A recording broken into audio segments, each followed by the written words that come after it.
bullpen blows another one. I'm Kelly Harris with the Sportsnet Central update. Aaron Luke gave up a bomb in the 10th inning, and the Mariners walked it off. Toronto fell to 50-50 this season with a 6-5 loss in Seattle. Mike Wilner has the Blue Jays wrapped. There was another one the Blue Jays should have had. They were up by 2 in the bottom of the 7th inning. Ezekiel Carrera with another big home run. Josh Donaldson gone deep as well, but the bullpen couldn't hold it.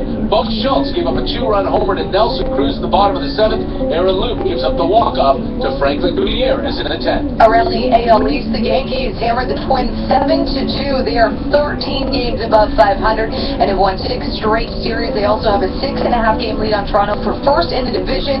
The Blue Jays are 3 back of Minnesota for the second wild card. They're at home for 10 games starting tomorrow night when they welcome the Phillies. The Kansas City Royals acquired an absolute stud yesterday. Cincinnati traded Johnny Cueto to KC for 3 pitching prospects.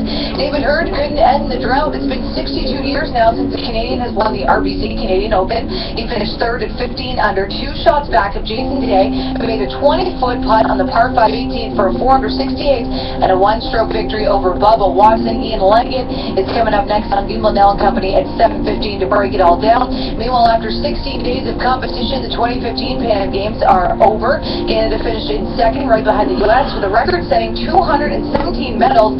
That includes 78 golds. Elsewhere, Mexico rallied by Jamaica 3-1 for their 7th Gold Cup title. And in the CFL, the Tiger Cats picked up a 31-21 win over the Rough Riders. Saskatchewan is now 0-5 this CFL season.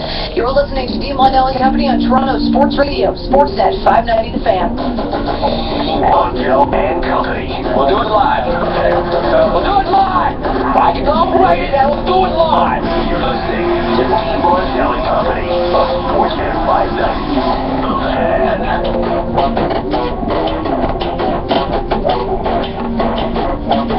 7:03, we'll get into your Jays road trip 3-3. They come back 50-50, 503 games back of the wild card, 6.5 back of the AL East. The Yankees just don't stop winning.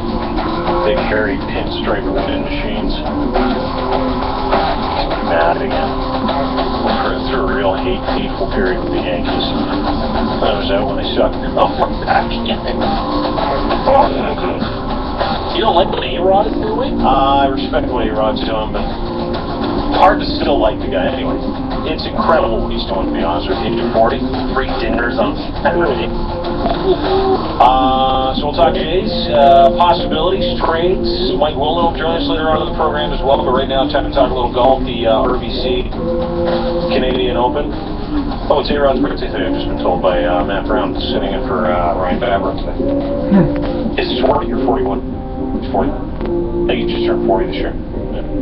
Anyway, RBC Canadian Opens this weekend. David Hurd at the 54-hole lead, led by a couple going into the final round, and as did Mike Weir with the 3-stroke 54-hole lead in 2004. Can't get it done. Couldn't putt, and just couldn't make a move. Jason Day was too good on this day. Bubba Watson finished 2nd. Jason Day is the winner. David Hurd finishing 2nd, and the guy that reserved for the whole thing, former PGA Tour Pro and champion, Mr. Ian Leggett, ladies and gentlemen. Yeah. Good morning, guys. I know. Hey, what was with all the green you were wearing this weekend? I see you were wearing like a lime green, and then you're wearing like a deep green, a neon green shirt. Look at the draw. Really Irish. But are you, yeah. Do they tell you, hey, listen, this will look good? Maybe. I don't know. I just, grab whatever handy at the time. Well, you look nice, and you knew what you're talking about, too, so take us through it. David Hurd eventually losing. Real gracious, but was it the story of his opportunity? Putts on 8, 11, 14, 16 as well. He really did have a chance to win this tournament.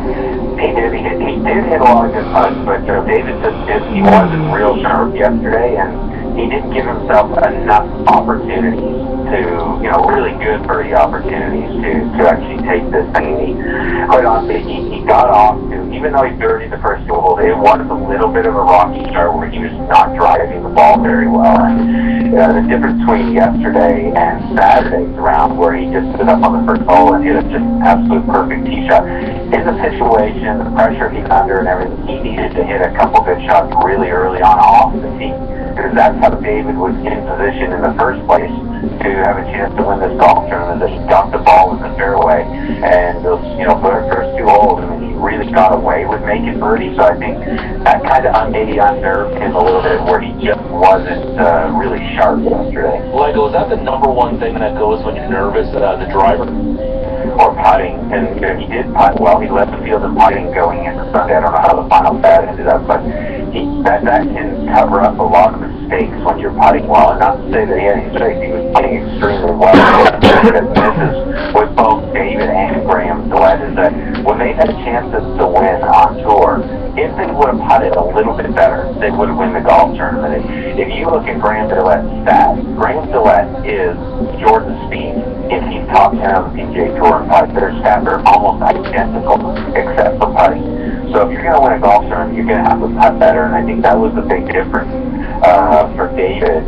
Yesterday, he just didn't give himself enough really good opportunities to win the golf tournament. Lincoln, our guest, talking about the RBC Canadian Open. You watched Weirzy do this back in 04, and it's just, is it the pressure? Because even Mike said that in 04, you felt like he was just trying too hard and was playing outside himself a little bit as opposed to just playing the golf game that he plays. Because you couldn't imagine, watching those crowds singing "Oh Canada" on the first tee, guys stapling Canadian flags to hockey sticks, chasing around with hockey helmets on. That's got to be, and you've experienced it as well.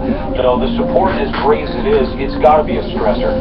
It is, and he was saying the right things. If he just was trying to stick to a game plan and play the game, but it is different. It's completely different. As you know, it's a little bit different than hockey. Hockey, it's like they're pulling you along. There's an expectation in golf when all of a sudden all these people show up in support of you. It's an individual sport, and that puts a lot of extra pressure on you.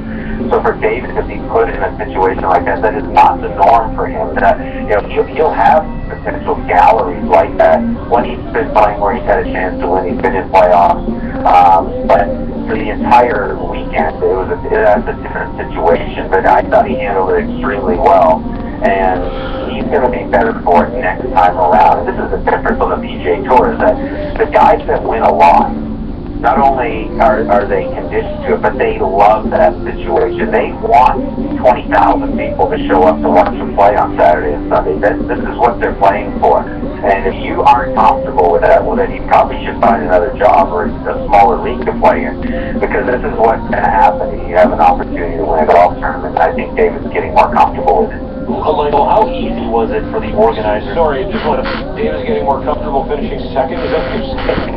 Comfortable in front of the big crowd. I mean, the situation of having an opportunity to win a golf tournament.